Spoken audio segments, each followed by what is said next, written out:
তোমার বয়স যদি 14 থেকে 25 বছরের মধ্যে হয় আর তুমি যদি আমার মতো ব্যাটল রয়্যাল গেম লাভার হয়ে থাকো, তাহলে এই 3 থেকে 4 মিনিটের ভিডিওটি তোমার জীবনকে পাল্টে দিতে চলেছে। আমি বিশ্বাস করি না। তুমি যদি এই গেমটি খেলো কালেকশন বাড়িয়ে বন্ধুদের কাছে ভাব নেওয়ার জন্য, তাহলে আমি বলবো তুমি আজ এক্ষুনি গেমটি ডিলিট করে দাও। তাছাড়াও তুমি যদি এই গেমটা খেলো শুধুমাত্র মেয়েদেরকে পড়ানোর জন্য, ভালো ভালো কালেকশন দিয়ে সুন্দর সুন্দর মেয়েকে আকৃষ্ট করার জন্য, তাহলে আমি বলবো তুমি আজই এই গেমটি ছেড়ে দাও। তুমি যদি ভেবে থাকো এই গেমটা খেলে বড় ইউটিউবার হয়ে লাখ লাখ টাকা কামাবো, তাহলে এক্ষুনি এই গেমটি ছেড়ে চলে যাও। বিশ্বাস করো, তুমি তোমার এই 14 থেকে 25 বছর বয়সটা, যে মূল্যবান সময়টা তুমি গেমের পিছনে কিভাবে ব্যয় করবা, এটা যদি তুমি সঠিক নিয়ম না পাও, তাহলে তুমি তোমার জীবনের এক ধাপ পিছিয়ে চলে গেলে। আজকে আমার এই কথাগুলো তোমাদের কাছে যুক্তিহীন মনে হলেও, আজকের এই দিনে দাঁড়ায় যে মানুষগুলো আমার কথাগুলো বোঝার ট্রাই করবে এবং ওই অনুপাতে কাজ করবে, তাদের এমন একটা দিন আসবে যে তাদেরকে হাজার হাজার ডলার দিয়ে কিনে নিয়ে যাওয়া হবে শুধুমাত্র স্পোর্টস খেলার জন্য। এই যুগে মানুষ নিজের গ্যারান্টি দিতে পারে না, আর তুমি ফ্রি ফায়ারের গ্যারান্টি কিভাবে দিবা? এই গেমটা সারা জীবন থাকবে। তুমি যদি ভাবো যে এই গেমটার মধ্যে টাকা খরচ করে রাতারাতি বড়লোক হয়ে যাবা, রাতারাতি তুমি লোকেশ গেমারের মতো হয়ে যাবা বা বিভিন্ন সেলিব্রিটির মতো হয়ে যাবা, তাহলে ভাই তুমি ভুল ধারণার মধ্যে আসো। এটা চলতো 2020-21 সালে। এখন সবকিছু ডিজিটাল, মানুষও ডিজিটাল। তাই কালেকশন না করে নিজের গেম প্লের দিকে ফোকাস করো, নিজের গেম প্লেকে ভালো করো। তোমার কাছে ওই গানটার কয়টা স্কিন আছে ওইটা বড় বিষয় না, তুমি ওই গানটা দিয়ে কয়টা এনিকে মারতে পারবা, তোমার এটা টার্গেট রাখা উচিত গেমার হিসাবে। তাই বলছি, গেমের পিছনে হাজার হাজার টাকা খরচ করা বাদ দাও। এটা বর্তমানে ভ্যালু থাকলেও ভবিষ্যতে পুরো ফাটা ট্যাঙ্কি।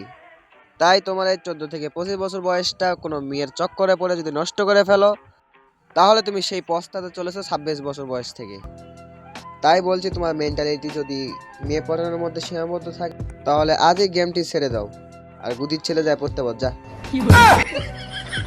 যদি গেমটি খেলা না বাদ দাও, তাহলে ভবিষ্যতে খুব দুঃখ আছে। তো এবার আসি হলো আসল কথায়, আসলে কি গেম খেলে কিছু করা সম্ভব? আর যদি খেলার মতো খেলি, তাহলে কি এর কোনো ফিউচার দাঁড় করায় দিতে পারবে?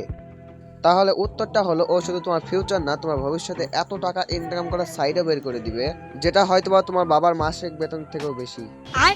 কি শুনতে একটু অবাক লাগলো না? আসলে এটা অবিশ্বাস্য হলেও সত্যি। তুমি যদি একজন প্রফেশনাল লেভেলের স্পোর্টস প্লেয়ার যদি হইতে পারো, তাহলে তখন তোমার এমন একটা সময় আসবে যে তোমাকে হাজার হাজার ডলার দিয়ে কিনে নিয়ে যাওয়া হবে শুধুমাত্র স্পোর্টস খেলার জন্য। এটা ইন্ডিয়া বা বাংলাদেশের মানুষের কাছে অবিশ্বাস্য হলেও এটাই সত্যি। এটা বাইরের দেশে অলরেডি চালু হয়ে গেছে। হাজার হাজার মিলিয়ন মিলিয়ন ডলার খরচ করে এক একটা স্পোর্টস প্লেয়ারকে ভাড়া করে নিয়ে যায়।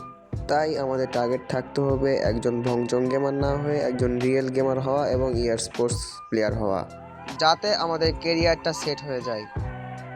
যেই দেশে অপরাধীদের বিচার হয় না, সেই হিসাবে আমার কাছে ওইটা কোনো অপরাধী না। যেই দেশে ধর্ষকদের কোনো বিচার হয় না, সেই দেশে গেমারদের গেম ব্যান করে রাখেছে, এটাই হলো বাংলাদেশ। বাহ, স্যালুট।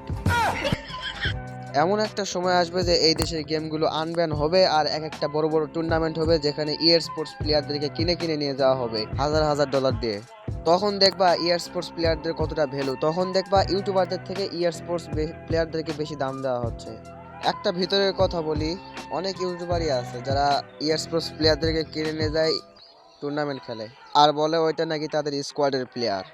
তাই একটা কথা বলি, এলা পুং পাং গেম না খেলে নিজেকে তৈরি করো, কারণ ভবিষ্যতে ইনশাল্লাহ গেম আবারও আনবেন হবে, আবারও বিভিন্ন ধরনের বড় বড় টুর্নামেন্ট হবে।